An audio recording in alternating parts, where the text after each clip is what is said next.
tinggal di sebuah desa di Kabupaten Sumedang. Aku tinggal bersama nenek, ibu, bapak, dan 2 orang adikku di rumah nenek yang masih berupa rumah panggung khas perkampungan. Meskipun rumah panggung yang terbuat dari bambu, tetapi rumah kami cukup nyaman dan lega. Rumah kami selalu bersih dan asri, dengan beberapa pohon besar di depan rumah.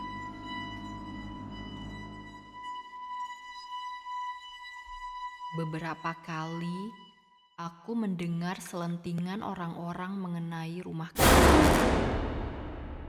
Beberapa orang yang lewat di depan rumah kami pada malam hari bilang mereka sering melihat ada sosok putih yang sedang duduk di dahan pohon jambu. Tapi aku tidak pernah menghiraukan berita itu.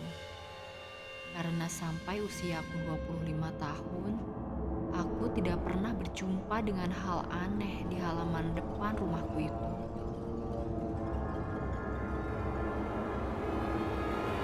Hingga suatu kejadian cukup menyeramkan terjadi pada sekitar tahun 2010.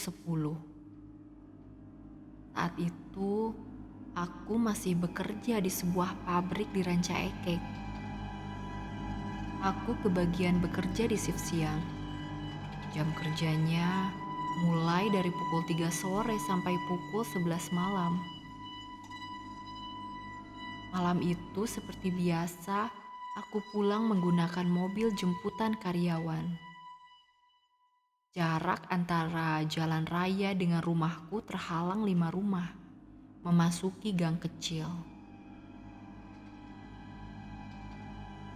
Sampainya ke depan rumah, aku tidak langsung masuk, tapi berdiam diri dulu di depan sambil duduk di golodog atau teras rumah yang berbentuk tangga kayu besar. Melepas sepatu dan mengirim SMS kepada pacarku. Ketika aku akan berdiri untuk masuk ke dalam rumah, sekilas aku melihat ke arah pohon jambu. Aku tertegun ketika ada sosok dengan gaun putih lusuh sedang menunduk dengan kaki yang berayun-ayun. Aku terdiam memaku. Tenggorokanku tercekat. Sosok itu terlihat tersenyum ke arahku dengan wajah yang hancur. Mukanya tampak gelap dan mengelupas.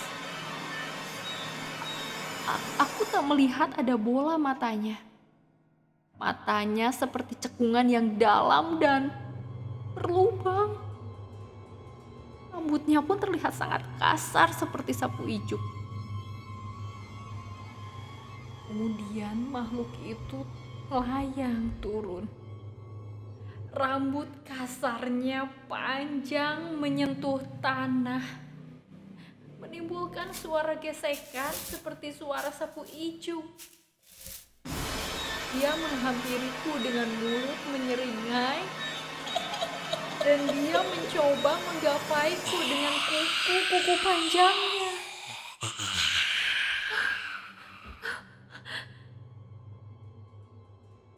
Dan akhirnya aku pun jatuh pingsan.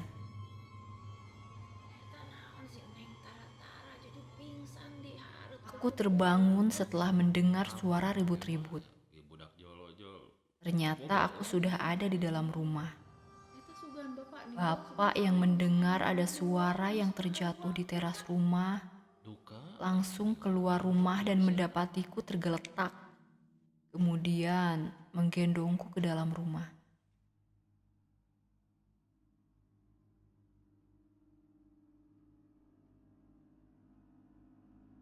Nenek, ibu, dan bapak mengelilingiku.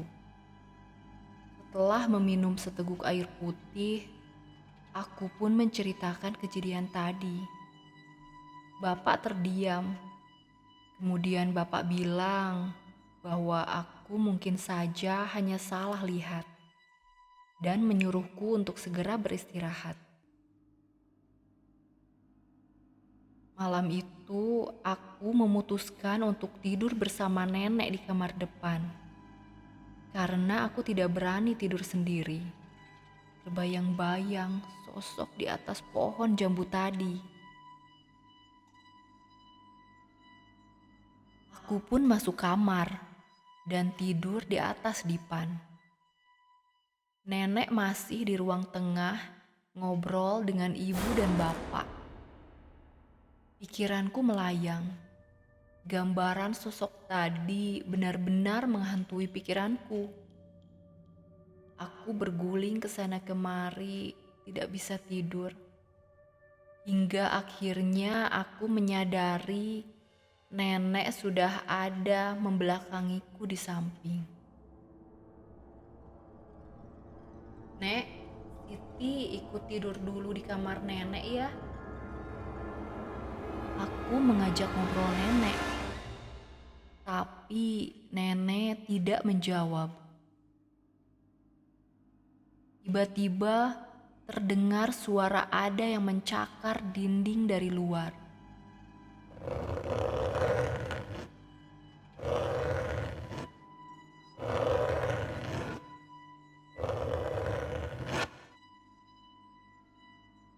Aku berpikir mungkin itu hanya suara cakaran kucing. Suara itu berhenti. Kemudian terdengar lagi, tepat di depan mukaku yang sedang menghadap dinding kamar.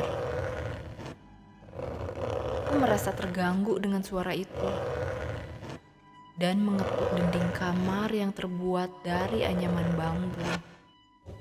Suara cakaran itu pun berhenti. Aku menatap dinding langit-langit kamar. Kemudian aku teringat, rumah kami ini rumah panggung. Sehingga jarak antara tanah dan dinding kamar cukup jauh. Tidak mungkin ada kucing sengaja mencakar dinding kamar dari luar seperti itu. Aku tersentak dan langsung duduk. Kemudian aku menoleh ke arah nenek.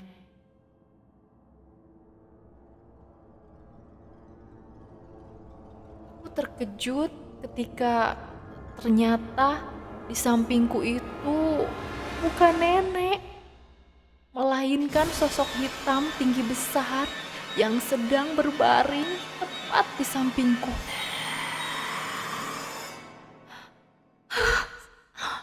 Apa itu? Sosok itu kemudian loncat dari dipan dan menembus gorden kamar. Aku panik. Kemudian berlari keluar kamar dan mendapati nenek sedang di ruang tengah bersama ibu dan bapak. Aku lalu menghampiri ibu dan menangis. "Ada apa, Siti?" Aku lalu menceritakan kejadian di dalam kamar nenek tadi. Bapak menepuk pundakku.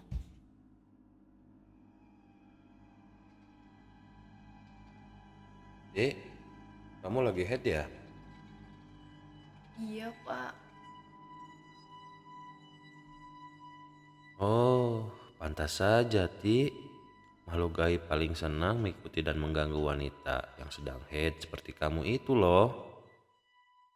Kalau sedang head, banyakin berdoa dan membersihkan diri. Hari ini headku memang sedang banyak-banyaknya. Dan aku pun terlalu banyak melamun. Mungkin itu pula yang membuat makhluk gaib senang mengikutiku dan menampakkan dirinya. Malam itu kami tidak tidur sama sekali. Di luar, suara anjing terdengar menggonggong dari kejauhan. Kami berempat berkumpul di ruang tengah dan ngobrol sampai pagi menjelang.